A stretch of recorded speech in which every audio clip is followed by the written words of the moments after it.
Trudy and Arianna did not know each other because actually they studied into different moments. There is something that I always love to do is to put people in contact, because I think that networking is really the greatest opportunity that we can have. Is really a key of success for each one of us. So I was talking with Trudy in a separate conversation during our coffee, and then at the same time I was talking with Arianna by phone, because Arianna is not based here in Monaco. And then I said to both of them, I need to introduce you to someone, because I think there is something in common between you. And so I put them in contact, and what happened? Trudy, Arianna, do you want to introduce yourself? Yeah. And then tell us something more.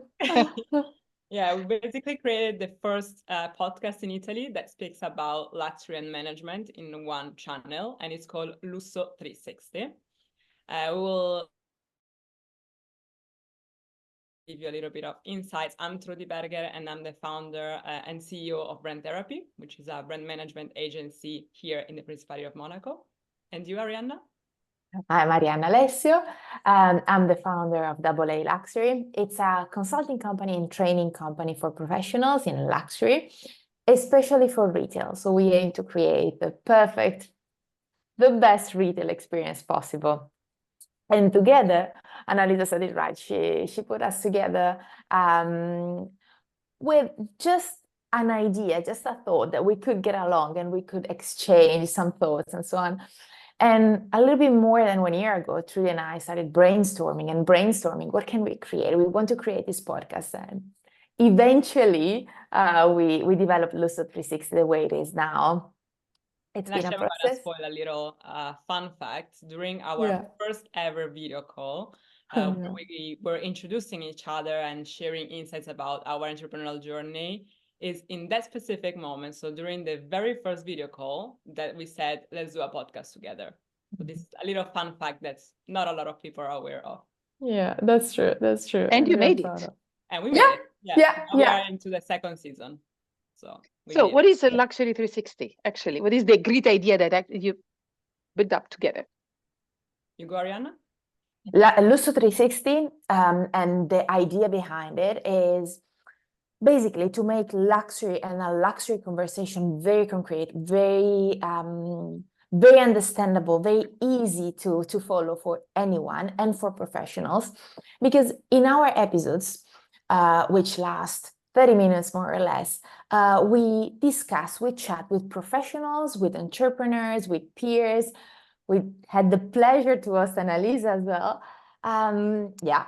And we talk all things luxury, but in a way that is very, very, very easy. Meaning, we ask ourselves and each other questions about the market, about the experience of professionals that have way more experience than us, and that can be inspiring for the audience.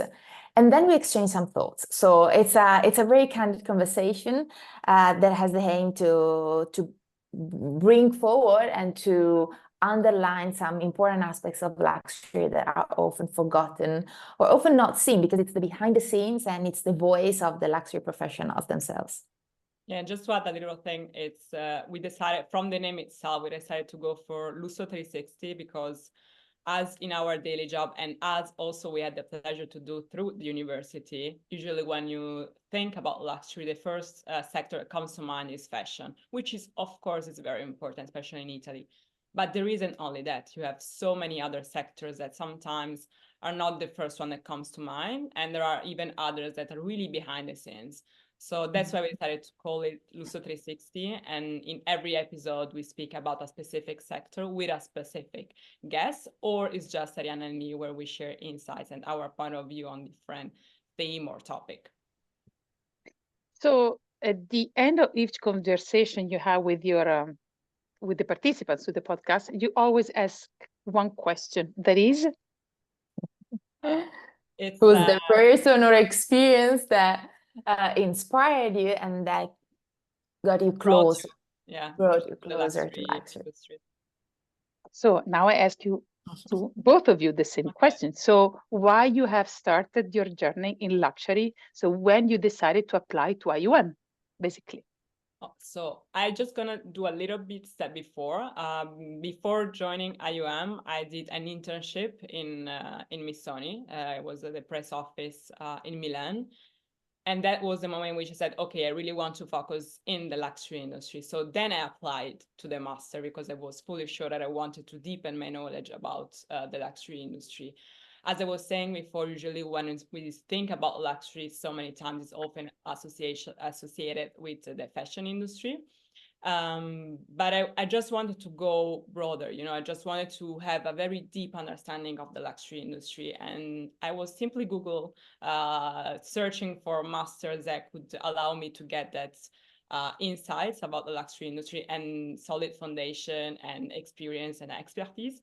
And IUM was there. So I decided to apply to this master, which was the Master of Luxury Management. But then I decided to go in terms of specialization for brand management. Once again, because I really wanted to have a big overview of the luxury industry. So this is my turning point in the luxury industry. And you, Arianna? It was similar but different because I didn't have experience in luxury. So I remember finishing my university, so my bachelor, and I knew I liked luxury, but I didn't know what it meant concretely. So I was doing some research. I knew I had a strong passion for perfume, and actually an essay on perfume was was part of my admission letter, where I manifested this desire to work with fragrances, which is what I'm doing now. But definitely it started from an interest and a passion. I decided to apply to IUM and move to Monaco because I combined a few elements. The first one was I wanted a program that was a 16 or 12 to 16 months long program, very, very niche, very specific and immersive. And then I thought, why can't I combine the location with the idea and the aim of my studies? I could have chosen something somewhere else, but these two elements made me choose IUM, made me choose luxury above all, because there are no better places to learn than the field. So that's something that probably you will understand immediately when you will start your path at IUM. You learn a lot from theory and you learn so much from the field. And the combination of the two definitely was an added value for me and is an added value still.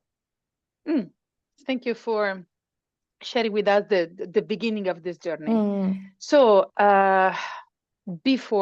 between that beginning and then the podcast, how did studying the principality open up to professional opportunities in luxury? So what you did after the master? Well, for me, there was a lot of time frame because during the master, I got the chance to really deepen my knowledge in the luxury industry. And as also Arianna was saying, when you get the chance to study at the International University of Monaco, but also the fact that it's placed in Monaco, is not only about the academic knowledge that you study about super yacht industry. You also get the chance to see them, so to have that first-hand approach. I'm talking about yachting. I'm talking about jewelry, fashion, all of the industries basically. So I had the chance to really speak with a lot of professionals. And if I remember well, so I submitted the final report to the university was January 2020. And already in May 2020, I submitted my request to the Monegasque government to create my own company. So there isn't a lot of time frame, but it's 4 years and counting. So I'm very happy about the decision. And I decided to stay in Monaco and keep learning, keep being in the luxury industry, and keep creating my own network. For me, it was slightly different. And you see that I'm a little bit older because I completed my master. Hey, a little bit. I completed my master something like 8 or 9 years ago. I think we're approaching 9. And well, Monaco was essential. Well, I was definitely an essential part of my journey because I started immediately working in retail because my specialization back then was retail. No? Yes, indeed. Okay. And I remember saying, I want to move to London. I want to move to London. I started in Monaco and then I was moved by the company to London,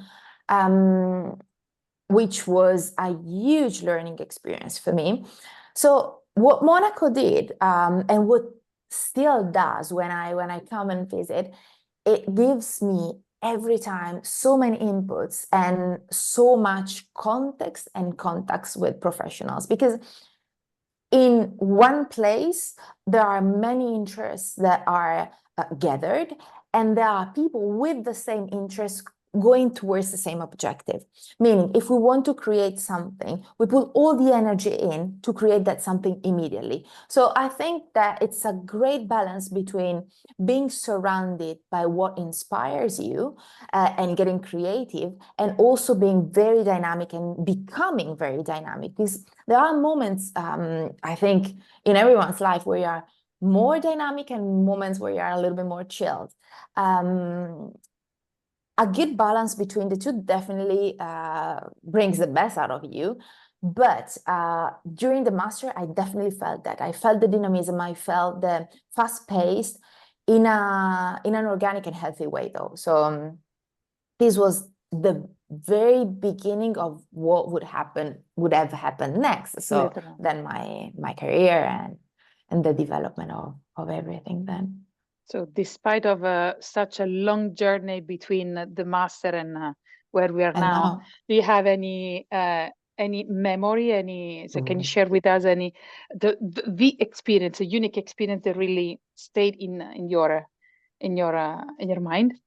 The experience was the best because I still remember it as the best decision I made for my growth, for my career path, and also for my personal growth. Because in 16 very immersive months, you learn a lot from the technical parts of the master, but you learn a lot from people that surround you, because you end up absorbing so much knowledge, again, so much inspiration, and some great memories and some great, the takeaways are what now made me I think a professional that is interested in knowing more, getting to know the field even more, getting to exchanging thoughts and point of views with other professionals, just with the same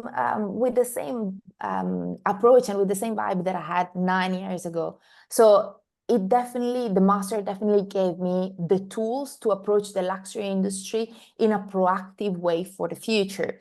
So concretely speaking, the opportunities I got became opportunities thanks to the lenses I put on with the masters, if it makes sense. I hope it does make sense. Because but to me, yes, because of course, despite of I always say about the master, it was kind of a limbo between, because you were a student, but you were not really a student, because I still remember the very first day, the very first class, and Elisa came in and said, you know what, you have 10 months of academic studies, but it's going so quickly. You're not going to even see them. They're going so fast, and then you're out to your real career, real job. And it was really like that, 10 months, it was not that much. They go so fast. Too fast. Plus, you have so many subjects and professionals, field trips, networking events and opportunities. Plus, I also need to say, yes, it's a limbo. The university gives you a lot of tools and a lot of opportunities to grow and to make experience. But I also need to say, you as a student, you need to take them, because there are opportunities, but it's up to you to take them. For instance, the MARC challenge. At the beginning of the course, it was mandatory, but then it was, I think, optional, if I remember correctly. I don't know if now it's still the same. Exactly the same. I was with my team. I was not alone, of course, but we won the first year of the yachting track. once again, it was not mandatory, it was optional. We decided to, thanks as well to some guidance that we had to pursue that. But once again, it was not mandatory, but it was a business challenge. So it's something that's, at the end of the day, you can apply to every business. The way you start building up a project, it's always the same. You can change the industry, the subject, the why, but at the end of the day, the process is always the same. So it's up to you to take that. I remember. Actually, sorry, Annalisa. I know, just to connect with what Trudy mentioned, the March challenge is, so for the ones who don't know, is our business plan competition that actually we have, that has reached this year, the 11th edition. Every year is evolving. It is a kind of still an academic exercise. Students can still make mistakes at the university. The university represents a safe environment where you can do mistakes, no? Because you're learning here and then to hopefully to avoid mistakes later on in the real life. But the March challenge has continuously evolved, because if at the beginning was just an exercise for a possible future entrepreneurs, now we are adopting a different perspective, that is entrepreneurship / intrapreneurship, because actually Trudy it's very true what you mentioned.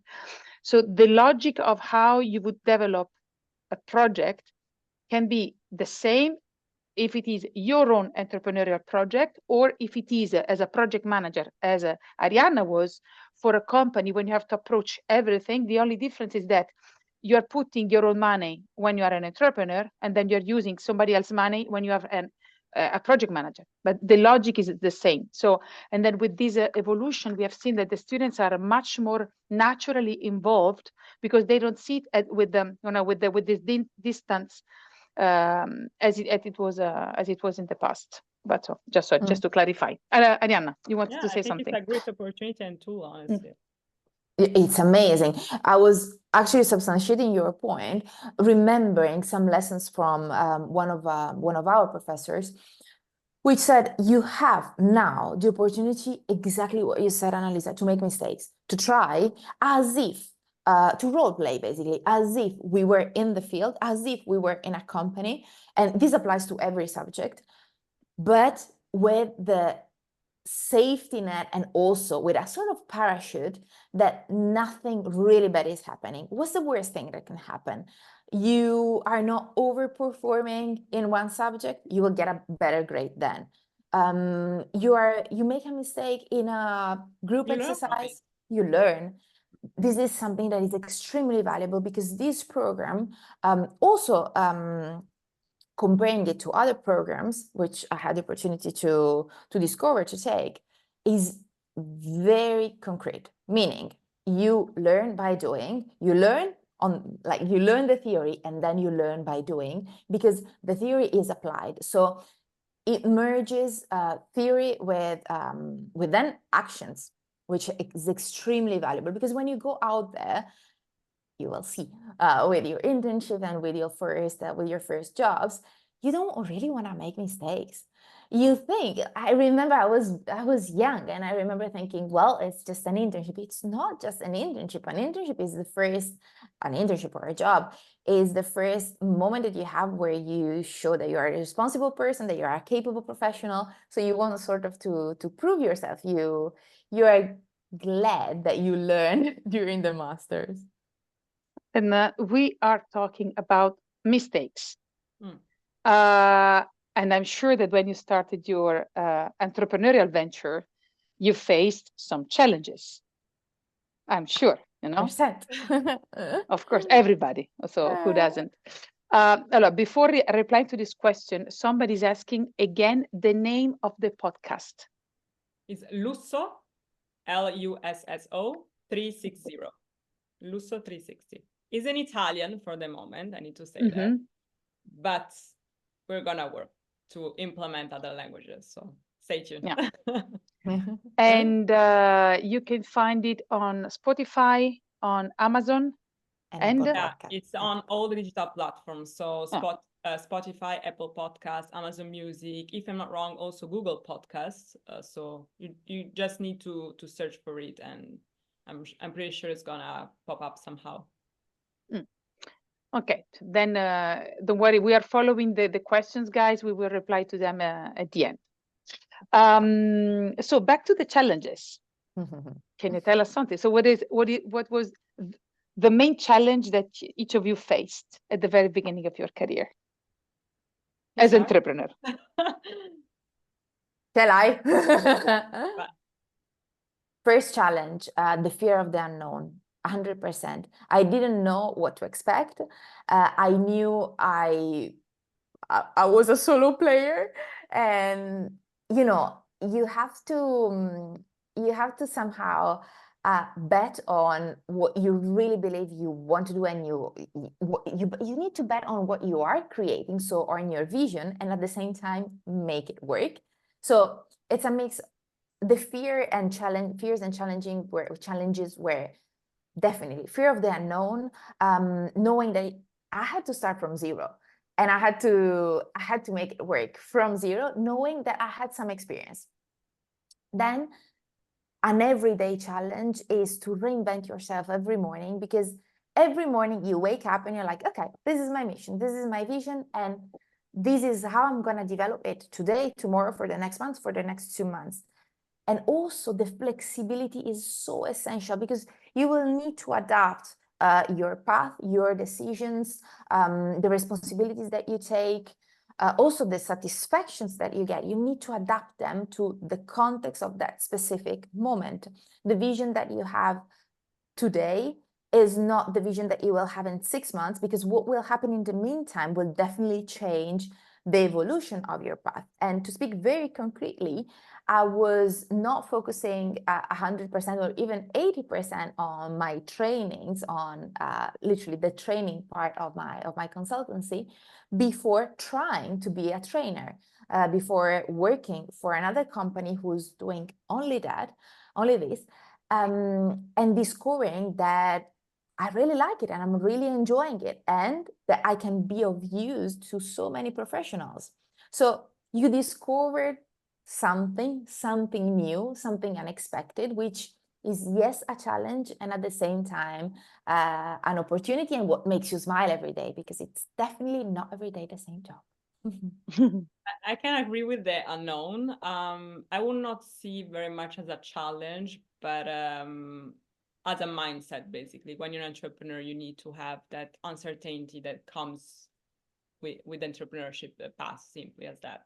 So that is something that you need to be comfortable in not being comfortable, and it's not for everyone. So it's not really a challenge, it's just a lifestyle and a mindset, if I can put it in that way. In my case, my biggest challenge was, I think, the fact that I started very young, because I was 25 and I started fresh from the master. My real challenge was, I would say, being taken seriously. What I mean by that, when you go through when you as a brand go to a consultancy, you want to be sure, you want to, sometimes you just go for the big four, for instance, depending on what your consultancy consists of. In my case, being young sometimes from brands is not taken seriously, but just not appreciated as much, because maybe there are some doubts behind, but you learn by doing, and it's all about human relationship, the way you create your network, and the way you describe your company, because this was also a challenge, describing your company.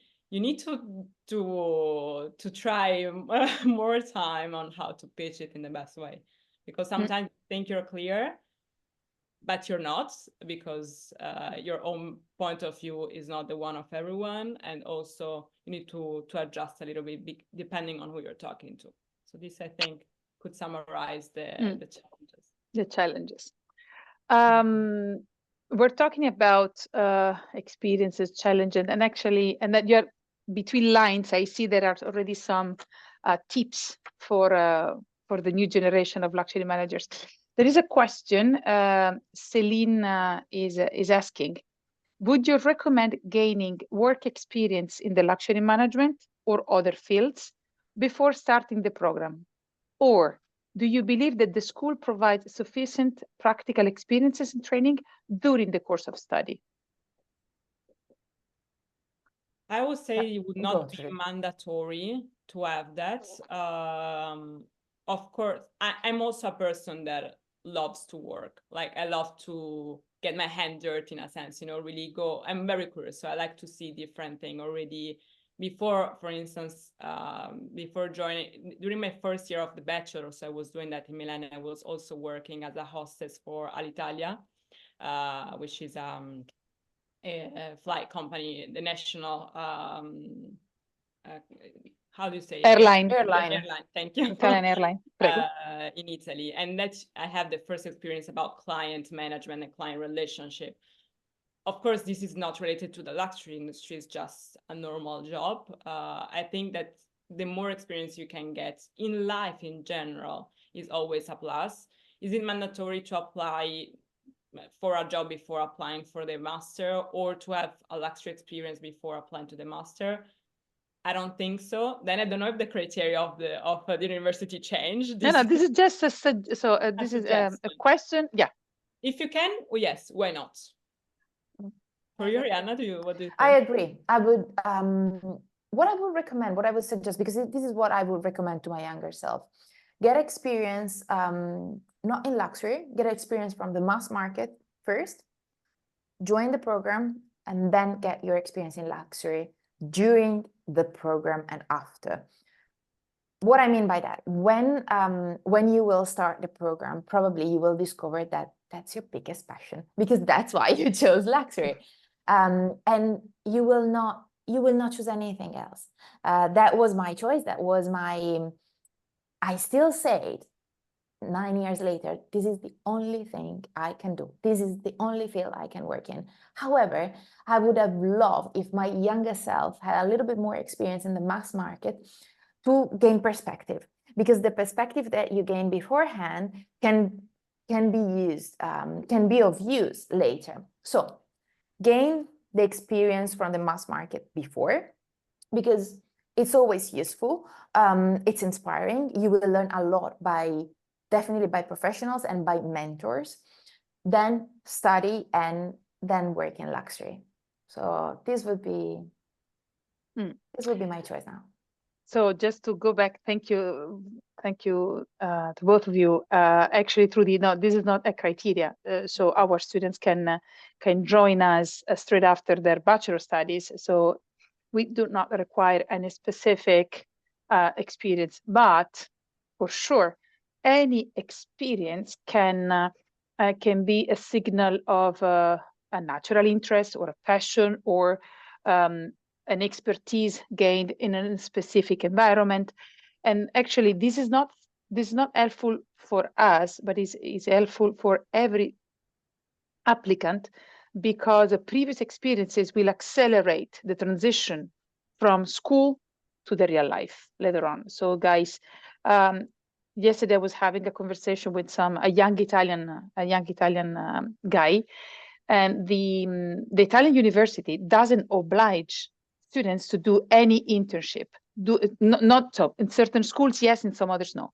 So, and this is not good, because when you arrive at the master level, you did not get any specific expertise in anything. So I remember some years ago there were a student who was not even able to change, the points with the stapler, because actually she never worked, and then she never did anything practical.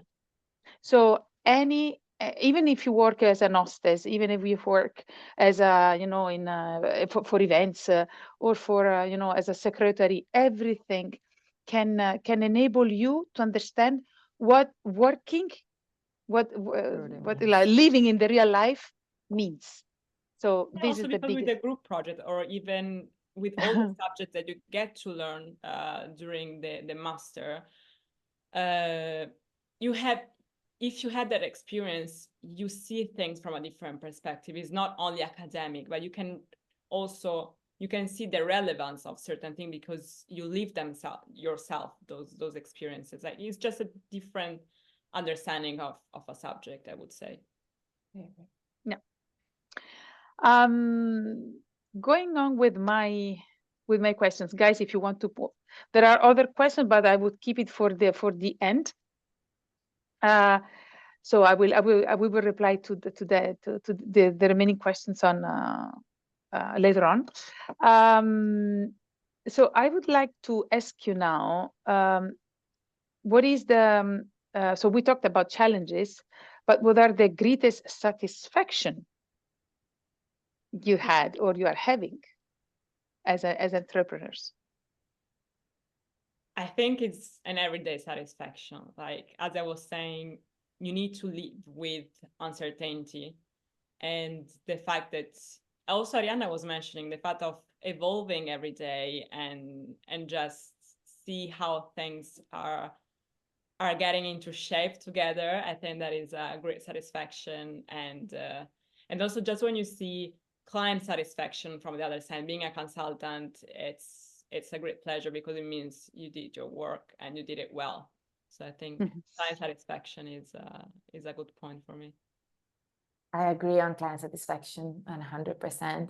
I also agree on seeing at times when you take yourself out of somehow the scene and you look at everything from the outside and you're proud. It's a great satisfaction. Accomplishing even small tasks that you never thought you would do, you never thought you would accomplish, just because they would not be part of a job description, but they are now part of your job that you created yourself. It's a big satisfaction. And then seeing the sum of the small achievements. What I discovered now is that in big achievement that counts. It does count a lot, but it's the sum of all the small achievements that then make it a whole, make it one thing to pursue. And at times you also need to, and you want to be very objective and very proud, even of choosing to do something like you're doing, whether it's a project, whether it's an entrepreneurial journey, because I would put them at the same level. So if you achieve your, I would call them dreams, but also your objectives by being an entrepreneur or by working for a firm, it's at the same level, because every morning you will give yourself the good reasons why you're doing that. So the good reasons are a mix of the satisfactions you're getting from your manager or from your management or from yourself if you're an entrepreneur, getting along with the people because you're speaking the same language, because you are working and going towards the same goal, the same objective. So it's a balance, it's a mix between all these elements, and satisfactions comes by doing. So while I'm listening to both of you, I think that I had a very good idea to put you together. So I'm very proud of myself. I had a very... You should. But that the first time that I actually approached Trudy, I was in London back then, and Annalisa gave me Trudy's name. So I was like, this entrepreneur who created her company. So I Googled her and I put her name on LinkedIn and I connected. I was like, I should introduce myself properly. And then eventually we became friends and everything. Yeah. And actually, this brings me to a question that I read here. Ash is asking something about being humble, and then how humbleness can be leveraged. So how humbleness can be perceived as a positive attitude instead of a negative attitude. Always positive. Yeah, I would say always positive, because every day you deal with either a job that you are creating or a job that is given to you, but you deal with people. So yes, you are on a mission to create the best company, to complete the best task, but you are working with people every day. And only by staying humble and by being willing to learn from other situations, experiences, and people, you can grow. Listening / active listening are the first stage. but the mindset is the mindset of being a humble yet confident professional. You know what you can do, but you also know how much you can learn. Exactly. Not too much. Mm-hmm. And I would also say, because let's be clear, like during your path, even if you decided to go for entrepreneurship, there are things that you don't know, and you learn by doing, as simple as that. And being humble, if you're humble, you're also in the situation where you can say, you know what, I don't know how to do that. So you start deepen the insights, talk to people, asking, you know, to other people, listen, I don't know how to do this. Can you help me out? Do you have any feedback about it? Like, just be honest and humble. I think it's honestly a good characteristic of anyone in the luxury, Yes. not even in the luxury industry. I would say Everyone. Yeah. It's one of the being humble. It can also be a synonym of being, well, as you mentioned, curious. So not be afraid of asking for questions. This is something that I really like, Trudy, what you mentioned, because nobody knows everything. No. And so it is not a weakness, but it is a good soft skills if you're able to use it in the proper way while you're studying, as when you're working. So I can tell to the audience who follow us today that arrogant attitudes are never appreciated. When you are too self-confident, sometimes you cannot be perceived in a proper way. So being humble doesn't mean always being shy, stay in the little corner. No, it doesn't mean that. But it means, be sure of your means, but be open to suggestions and exchange, and then be curious. So this is a proper way to being humble. And then I'm a kind of entrepreneur as well. And then this attitude always pay back, I can tell you. Yeah. Well, once again, as when you're studying, when you're discovering new things. Yes. And there is another question that is about talking about. By the way, there are questions. Yes.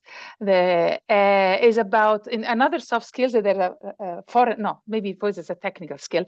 About foreign languages, which actually Celine is asking, does the lack of French or Italian languages skills pose any challenge in finding job opportunities in luxury? So you are in contact with different companies in different environment. So do you think that a language can be a barrier or not? It can be, I think. Depending on where you're applying. There are companies that require it, and others that don't. It really depends. Like if you want to work, for instance, for an hotel in Italy, maybe knowing Italian would be a great added value. I don't know if it's mandatory, but I would suggest so. If you're working in Monaco, there are certain positions in which French is required. For sure, English is the basic. Italian, I don't think it's very required, but I would say, generally speaking, once again, not specifically in the luxury industry, but the more you know, the better it is. I think this is what I've been noticing in daily life, honestly. Indeed, I would like to get to learn a new language, by the way. So keep us busy. The same attitude applied to the masters and to the studies. So staying humble and being curious and willing to learn can be applied to languages. I think they are not a barrier or a challenge if you consider them something that you can learn. If you are not willing to learn French and you are wishing to apply and get a job in France, probably that's going to become a challenge, but it's not a challenge or a barrier until you make it one. So you are lucky that in the meantime that you're studying, you have this sort of trial period where you can learn. You can actually properly learn. You also get to learn languages if it's I'm the living proof of that, because I studied a little bit of French at high school.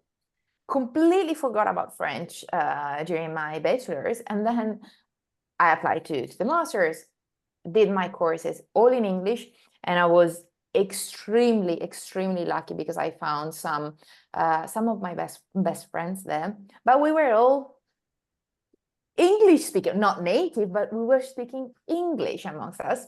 And there was, for me, no chance to learn French by accident, if not because I wanted to learn French. And guess what? My first job was in French. So actually, I recall that for me was a barrier actually at a certain point, because I knew French, not of course as a native speaker, but for my internship I applied to a company about communication and marketing here in Monaco, and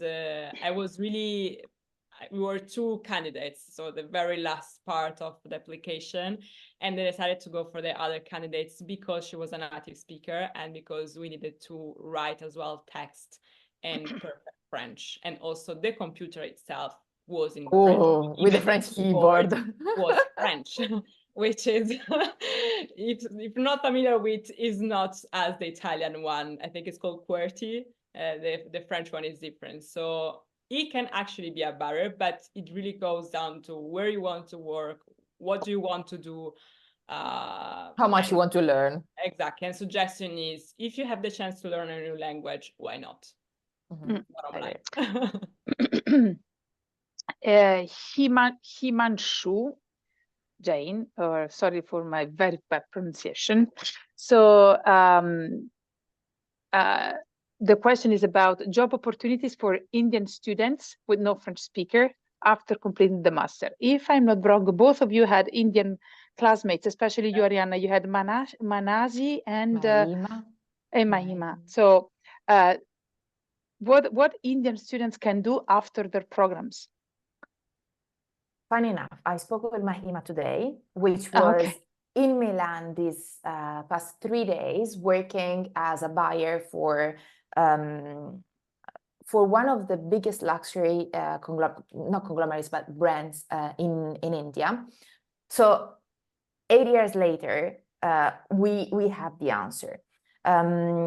You might want to have the answer in June of the year you finish, and you might want to know, I am gonna get this job right now, and it's gonna be in France, and my life will be sorted.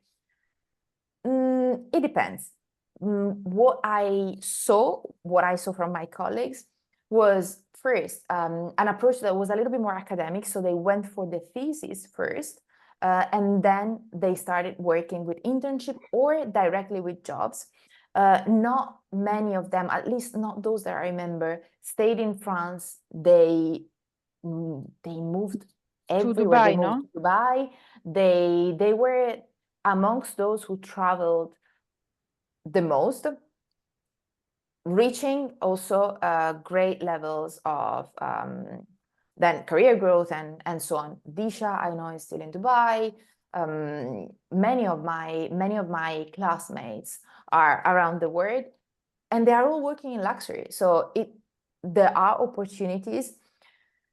What I would suggest, but to both Indians and Europeans and everyone, and what I would suggest to any one of you, in June of the year you will finish, you will have so much anxiety because you want to get that job and you need to have it. You need to have it in June. That you want. You need it.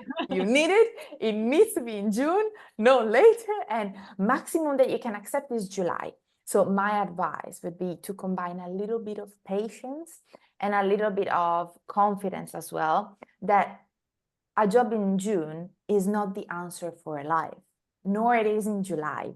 You will find your internship. You will find the perfect match for you. You will also find but you your also not path. Need to be lazy. Like you also need to. Of course, also because you have a deadline. If you work, things will come. Yeah. If you work, things will come. If you go at the 𝘀𝗲𝗀𝗀𝗀𝗀 beach and then you lie, so it will be a bit more difficult. Voilà, let's say.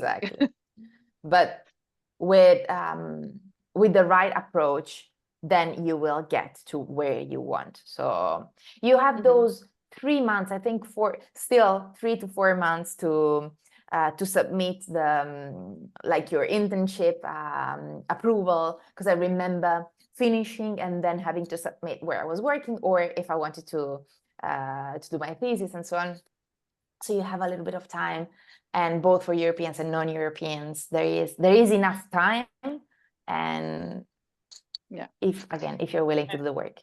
And also, if I can add something is related to the internship, if you have doubts on where to go, meaning which position or which sector, I think also IUM, like you can approach the professors and ask for advice because they get to know you, they get to know what are your strengths that sometimes maybe you cannot see from yourself.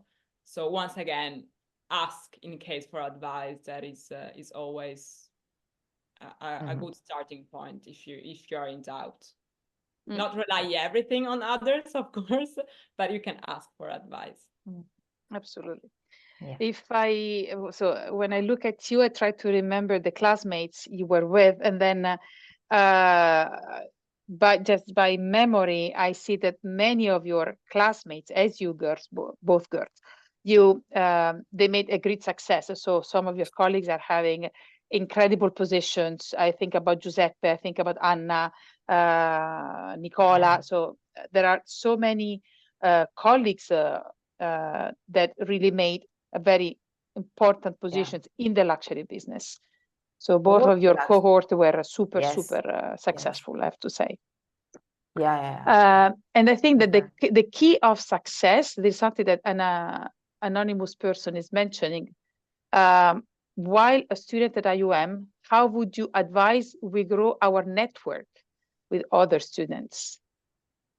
For me, network is net worth, is what I say. Yeah. So how you can develop your network while studying at IUM? I think go Trudy. No. Not being not staying too much in your comfort zone. So getting out of your comfort zone, being willing to get to know people. And it sounds like the simplest sentence, like being willing to get to know people. But it takes so much effort because let's say during the weekend, at night, in the afternoon when you are done with your studies, it's easier to just cocoon or to just go out with your already friends. However, the 10 months of the program and then the 16 whole months of the program are to be treated like a work environment. So when you are at work, you don't allow yourself to not go to that specific event, to not take that opportunity because it's your job. I would take the master in the same way. This is something that my father told me back then when I was very young.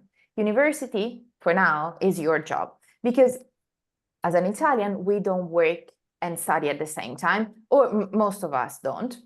So I was very fortunate to be able to study and basta, just study without working. And he told me, your studies are now, your university is your job. Therefore, treat it this way.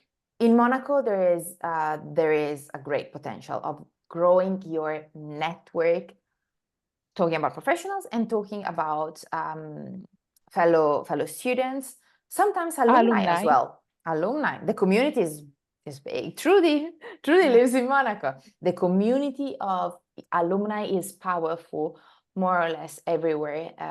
And I'm still very grateful to the community indeed. I don't need to add anything. You already said everything. Wow. Next question. And actually, you are the living proof that networking between alumni works. First of all, I would say without adding anything else. Right. There is another question about networking. Did you secure your current job through the networks you built within the university, or did you find it out on your own? No, mine would go through the. In terms of clients, it's all about my personal connections, meaning the network that I built throughout the years. In terms of potential other clients, but not even clients, just people, to interact with, professional, to exchange insights and talk, or just network, not necessarily with a second meaning of working together. That is also what's coming from IUM. It could be students, it could be alumni, it could be events of IUM, it could be guest lectures, it could be really anything about network. Is you do it every day in the end of the day, because then one is introducing you to another person and you just, snowball effects, or maybe you read something on LinkedIn or on other social media platform and you want to dig in, and so you send emails or you phone call somebody to get to know them better. I need to say Monaco, compared to other countries, I see that it's very open-minded in terms of meeting people, CEO or even C-levels. I think there is quite an openness and safe net as well to do so. I don't know other countries so well to say if it's the same openness. I don't know if you, Arianna, if you could say the same. If I think about other countries, I apply the same thought process that I apply to Monaco, but just because I'm mixing the two things now, 10 years later, almost 10 years later. And what I can say is I wouldn't be where I am now if it wasn't for IUM, but not because of all the theory and so on, but because of the practical elements that I'm putting together. Meaning, having IUM in your CV is sort of a green card. Then it's up to you to use the green card or not. I know that the most important job that I got, which was my 5 years experience, was thanks to a connection that I got from my year and a half of studies at IUM. So definitely that was an immediate and direct link. When I applied for my internship, I was told, you come from the University of Monaco. The business was that 𝘀𝗿𝗏𝗏 was in Monaco. So the specific one that I was working for was in Monaco. So it was another example of being a green card. Do I work now with clients or companies that are directly linked? Not only. However, and we go back here to what we were saying before, IUM is always, and for me, will always be a family, a group of professionals, an environment that I can go back to ask for advice, share thoughts, and share vision. You will always find a point of reference, a mentor, or just a person that can advise you because he or she is more experienced, probably saw more students and has more perspective than you, and can connect you then with people that can be interesting for your future career. So not only the people that you get to know in those 10 months and the network that you build in those 10 months are valuable, but also what you build afterwards. So it's up to you to then nurture it, like every relationship, but it starts very strong. Yeah, and it starts with IUM and to just grow. No. Actually, there is Kenzie that is asking something that can go with what you're saying. After the program, have you gone to your former professors for entrepreneurial advice? Yes. Sì. And yes. And also to another professor too. Actually, Trudy just had 3 days with us. She came back to school. Yeah. And then to learn something more. What do you want to speak about it, Trudy? Just about coming back to school and then talking to professors. I decided to gain a bit more of insights about the ultra network individuals client management, which was done through an executive program.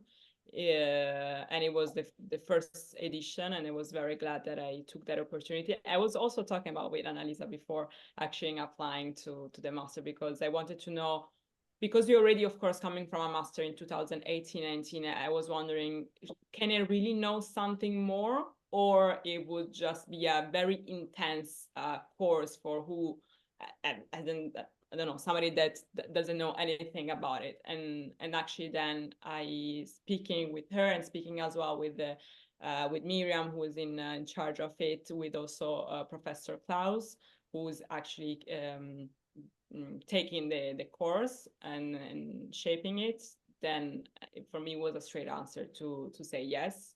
And it was nice to be back at IUM with a different hat, because I was a student and now I was the CEO of the company. And you know, like, I think from this webinar you can really say that we are I can speak also for Arianna, we are a very curious person, and we love keep learning, because you need to stay up to date and always if you're a consultant anyway, what's your added value? You need to have always insights in order to give guidance to the clients you're working with. And one of the best way, apart from, of course, reading online, speaking with people, you can also have additional courses that can help you to form your background and your knowledge, as simple as that. So I decided to go back to school for three days, plus the summit that Annalisa also was organizing, specifically about the topic, and then back to work anyway, to apply the knowledge again.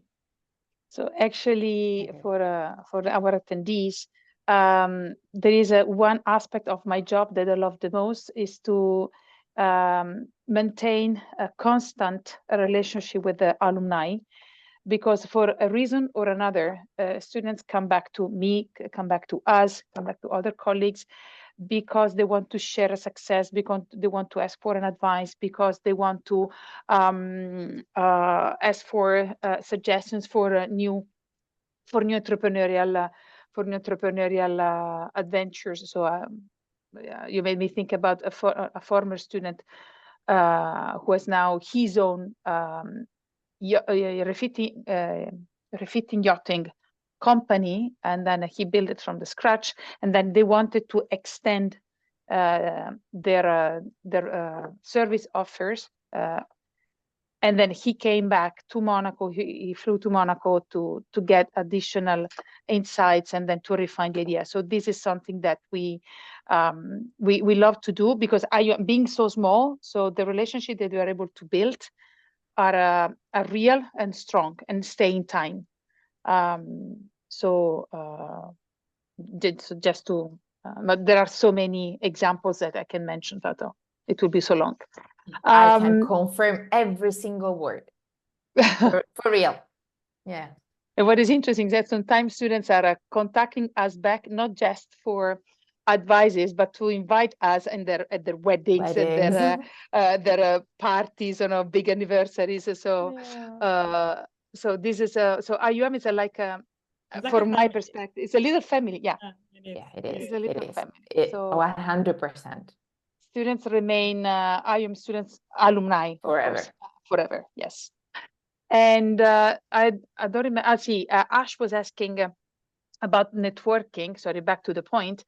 If recruitment days are can be important, so you have to come back. You have to attend it in order to take opportunities to meet people, and then voila. I see Arianna doing the IUM business days. Is that? Yes, this is what we call IUM business days. Yeah, I actually got my internship through that. So yes. Yes. I got some yeses as well during those business days. Still remember it.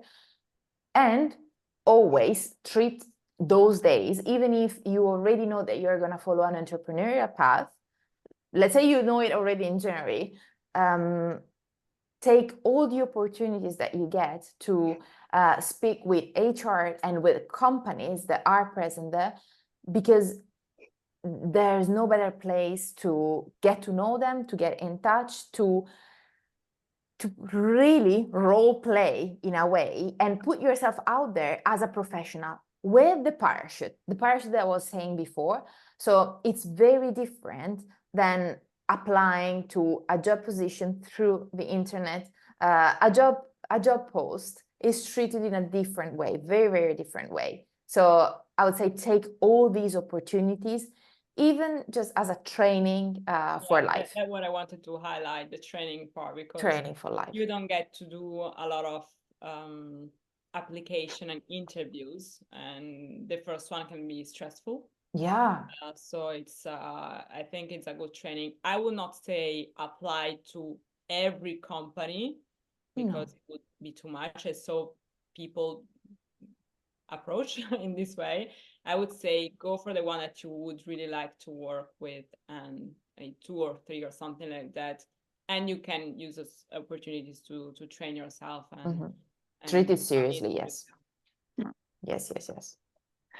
There is another interesting question. Thank you for your answers, of course. There is Kenzie who qualifies for 12 months, so he can skip the first semester now. And so he would like to know if I will miss out of much or connections with other students coming in for 12 months rather than 16 months. You both entered in September. Yeah. So we, we have this January intake.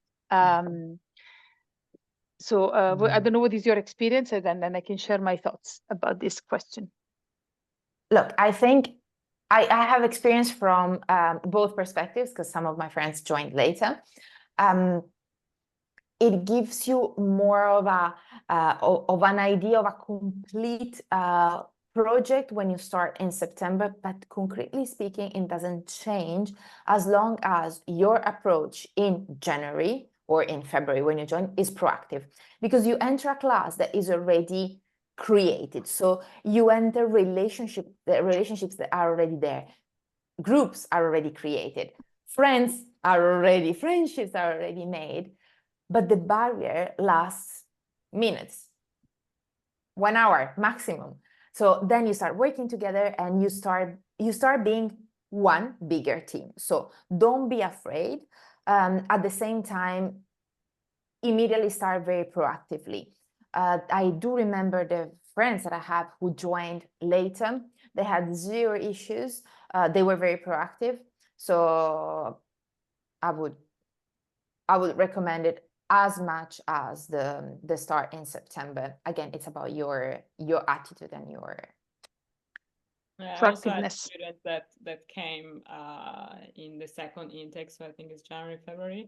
It didn't change anything. Actually, one of them is still in Monaco and you're still good friends, so it doesn't really change. And then if you can apply in January, maybe it means that you already have the knowledge covered that you hope to cover during those months prior your intake. So in terms of knowledge, I assume it doesn't change much, because otherwise they would not allow that.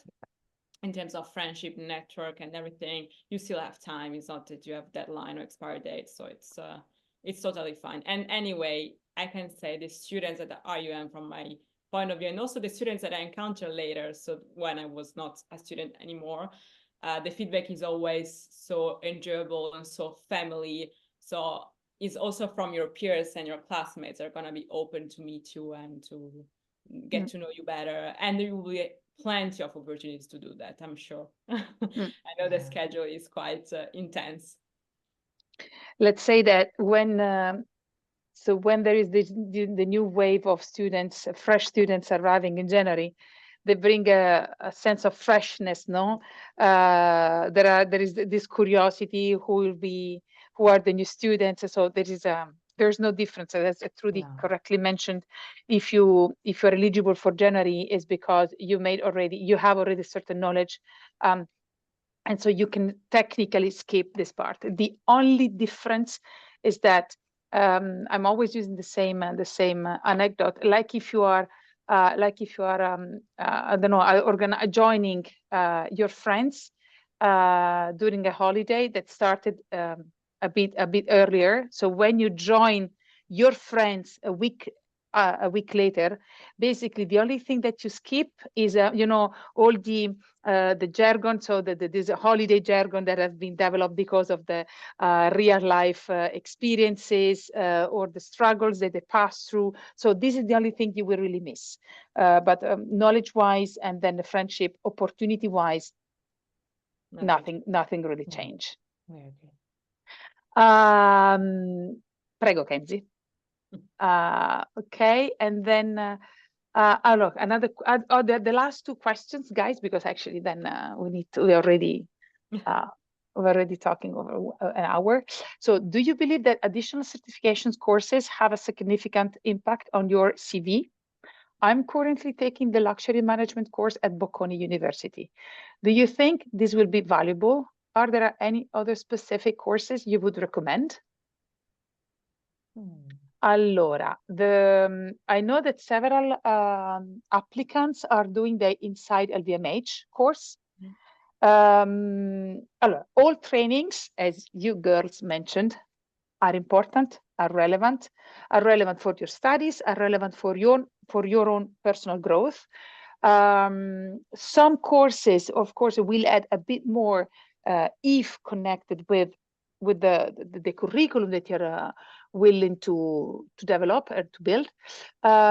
Any other luxury management course can, of course, be an additional asset for your curriculum. But once again, just certificates and trainings are good, but I would add, if possible, some experiences. So back to what we've mentioned before. So just theories. So add next to theories some practical trainings, or something that is more hands-on, I would say. Look, even the course that Trudy just took, the ultra high net worth individuals intensive course, can be a perfect example, because it's hands-on, it's theory, but it's applied theory then. So some courses like that can definitely complement a more theoretical and extensive program. Yeah, it's about complementing. Exactly. Yeah, it's about complementing. Also because, you know, when you are used to doing the same courses always in the same place, it's good to see also somewhere else, how are they working, for instance, in Monaco? Are they behaving any different? Like, are they taking business any different? What do professionals look like there? What are their insights, and so on? So I think it's enriching. Allora, the last question is from Juliette from Mexico. She would like to stay in Monaco after the program, and she would like to know if IUM offers opportunities or connections, offer opportunities or as a program for job and career positioning during and after the master degree. Two things. We have a career service that offers regularly opportunities. So whatever we receive, and actually it is shared with our students. The alumni network is one of the biggest source of information about the new job opportunities. So we regularly have alumni coming to IUM to recruit the new students. And so this is a service that we definitely offer. But I think that the most important thing is to develop, so Juliette, to start developing your own network. And I think you can start from the three of us. So we are all on LinkedIn.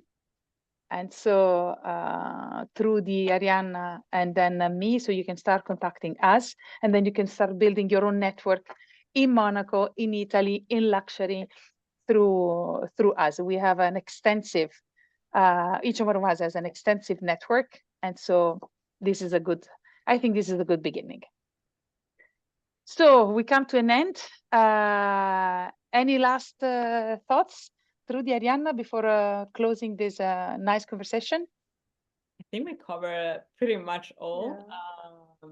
If you're just last thought, like if you're considering applying to the master in luxury management at IUM, for me it was a plus. It was really, from my personal experience, it was needed. It was the right choice. I liked starting and then living in Monaco as well, because you can touch firsthand what luxury means, and is 360 degrees. So also the professors that are IUM, they are also your first network, by the way. So it's they're absolutely knowledgeable person, can guide you and can really gives you so much insight and knowledge really there. I didn't have not even one bad experience, so I'm just happy and glad that I took that opportunity. I agree. It was life-changing, a turning point. So, and I met also Arianna, by the way. Well, the three of us met in different times, but definitely, I think nothing else to add other than how pleased we are 9 years later. Still here, still here. So it means something, and it's truly important. Okay, so girls, always a big pleasure sharing with you. And then your passion for what you do is tangible. And then it was tangible at the time, it is still tangible, and I hope it will stay for a long time. So you are two young, inspiring entrepreneurs. So, and then for the students who will join us in the years to come, of course, you can. So Trudy lives in Monaco, so you can meet her anytime you want. And then Arianna is often coming to around. You were with us last week, so yeah, I was but so available anytime on LinkedIn to answer all questions. Very good. So thank you so much for your precious time. I wish you all the best, a great success to you and to Lusso 360. And then to our attendees, thank you so much for your time, for your very interesting questions. And then I hope to see you soon in class, maybe. Have a lovely day to everybody. Much, and good luck for everything. Thank you. Also for the new intake. Grazie. Good luck, guys. Ciao. Bye. Thank you. Bye. Bye. Bye.